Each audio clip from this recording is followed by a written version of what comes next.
After slipping out a river named for the explorer Henry Hudson, we headed north until we reached the prevailing westerlies and made a fast Atlantic crossing. Altering our course to south-southeast, we made good time through variable winds to Gibraltar. A member of the crew will row ashore here to mail this letter. Inform families that all are well. Your obedient servant, Tully Bascom. The whole letter? That's all? Sounds like an entry in a ship's log. Mailed at Gibraltar 9 days ago. But he doesn't say what happened. Probably too ashamed. The coward. We don't know he's a coward. How else could all of them be well and coming back almost as soon as they got there? Maybe the Americans just won't go to war with us. Because Tully did nothing. I always knew he was an idiot, but I thought at least he'd make some sort of simple-minded effort. Apparently Tully wasn't entirely successful. Wasn't entirely successful. He didn't even get himself captured. He didn't even get arrested. Your Highness? Mrs. Bascom! We haven't seen you in some time. This is a meeting of the Privy Council. But nothing said concerning your son reflects on you, Mrs. Bascom. I was admitted at once because I've just heard men returning to the National Forest. You think it's your son? And the others. As if our history had come to life again. Our men returning victorious from the battle with the French. Don't talk blasphemy, madam. Blasphemy, sir?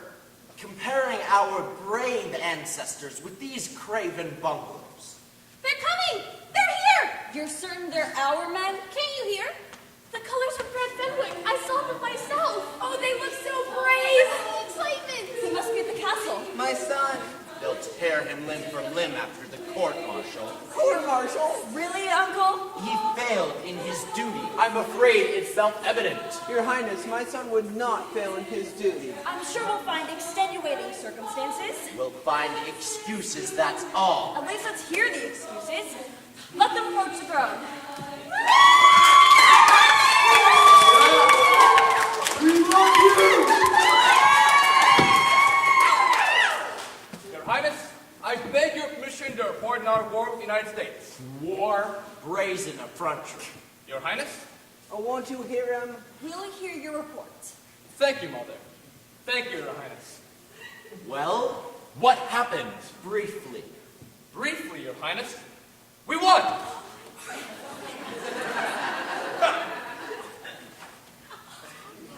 What? The forces of Grand Fenwick returned as always, victorious. Let's get to the facts. You followed orders. To the letter, You wore your uniforms? with pride. You went ashore in broad daylight. Approximately noon, Boldly? we marched. Into New York City. The first definite location was an intersection of roads of 161st Street and a wide avenue called Broadway. 161 roads? There's even more. Carrying what weapons? Highness, we carried longbows. And then you won. Yes, Your Highness. Tell us the truth, Will Tatum. You've heard it, Count. Impossible. Have you one scrap of evidence to support your ridiculous fantasy? With your permission, Your Highness. Yes, the evidence. Some document that's a transparent forgery. Bring in the prisoners! Prisoners! 1, 2, 1, 2, 1, 2, 1, 2, 1, 2, 1, 2, 1, 2, 1, 2, halt! Left face. This is General Snippet of the United States Army and 2 women of the United States Army Corps. And this is Professor Kokins, a nuclear physicist. And that on the flank is the most powerful weapon created by Professor Kokins, but now ours, for of conquest. It doesn't look powerful. I'll examine it. Don't touch it! You'll blow up everything! And don't faint on parade.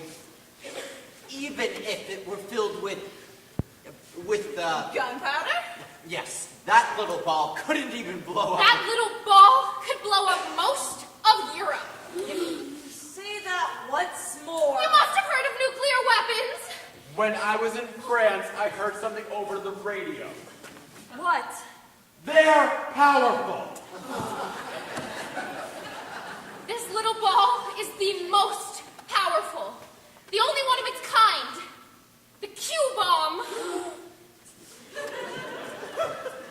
United States will want it back. What will they do to us? Oh, you've asked for it. Quiet, Dad. Asked for what, General? His name is General Snippet. Serial number 44461. And that's it. What will they do to us, General? Oh, what can they do? You've got the cue bomb. Then we did win? By ridiculous fluke. Pull yourself together, man! What do you mean? Don't you realize what you're saying? I said you won by a ridiculous fluke. He doesn't realize What that. about their Q-bomb? Our Q-bomb. Yes. I want it carried to the deep dungeon. Please, can I make it a little safer so it won't be so dangerous? She's not to go near it. If you just let the professor adjust it, there wouldn't be anything to worry about. There wouldn't be any Q-bomb either. Suppose it goes off accidentally. We'll have to risk it. Are you giving the orders? I haven't abdicated to tell you or to anyone else. I said take our Q-bomb to the deep dungeon. Please, can I make it a little safer and take something out? Silence! Place it carefully on a bed of straw. Will you give your parole not to escape? The deep dungeon is so uncomfortable. Oh, all right. Take the professor and the general to the guest room. We'll see you're quite comfortable. Ladies, take the army ladies to the vacant room near mine and help them get settled. This way. Thank you. Hey, I wouldn't mind going barefoot like you. These shoes are terrible.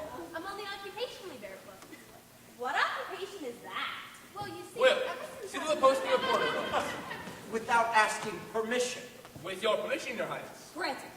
I wonder if we should put straw on the roads running past the castle, then any vibrations that might reach the deep dungeon. We'll consider it. You've certainly put us in a fine fix. Fix. You might as well import an active volcano and put it in the middle of our valley. The Americans will never buy our wine now, not after this. But we're at war. Yes, but... We didn't expect you to...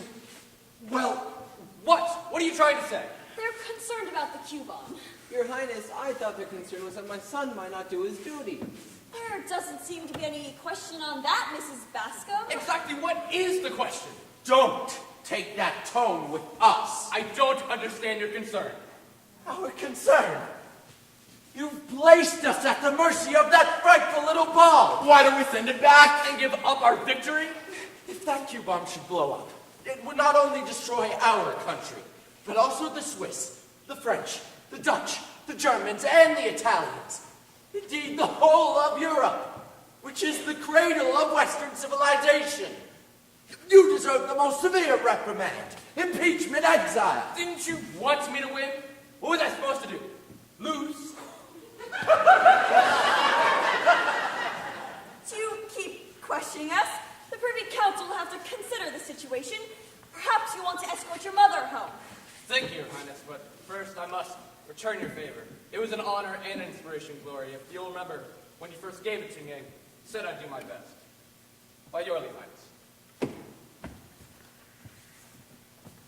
A proud day, my son. Outrageous upstart! Getting too big for his boots because he won a war. He was expressly to lose that war. Yes, but he didn't know that. I used to dream that all the aid was pouring in from America. What are we to do now? Rehabilitate the United States. Oh dear! I never thought of that. Your Highness, what if the army ladies had a tiny radio with her? She says it has a short waveband, which means you can hear a long distance. I think I could handle it.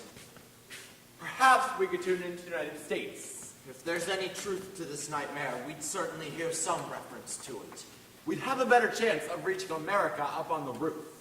You're to keep an eye on the army ladies. Yes, Your Highness. Where are they going? I got something. We will conclude this special BBC summary with a direct quotation from a question put to the Foreign Secretary today in the House of Commons and this reply.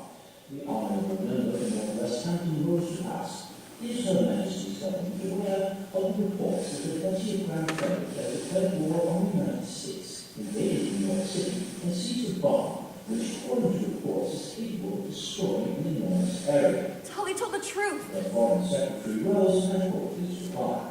Her Majesty's Government is leading the facts of the case Meanwhile, we point out that those instructed men and grandparents all of English extraction. There were cheers from both sides of the house. Now, for another example, the 19th non-commercial radio, a recorded discussion of sheep hens in Western Australia. Try for the United States. Are they so far away? Here's some station, but I don't know where. Hang on. Historical communities of BPS. We continue our content in English. Would America put it that The way? whole area of the independent state known as Grand Kingdom has been subjected to powerful economic warfare by the imperialists of Shamrock and California. It does not sound like America. Themselves to the landmarks of the proletariat everywhere. They have invaded New York and captured the few bombs with which the barbers, money worshippers, sought to destroy civilization. It's America. They certainly have freedom of speech. Islam is one which we, as a civilized people, refrain from making ourselves, although it is well within the skill of our comrade scientists. Now, for another example of superior socialist radio, a symposium on the diseases of sheep in the Western Ghana. We have to go up to the roof to reach America. Come.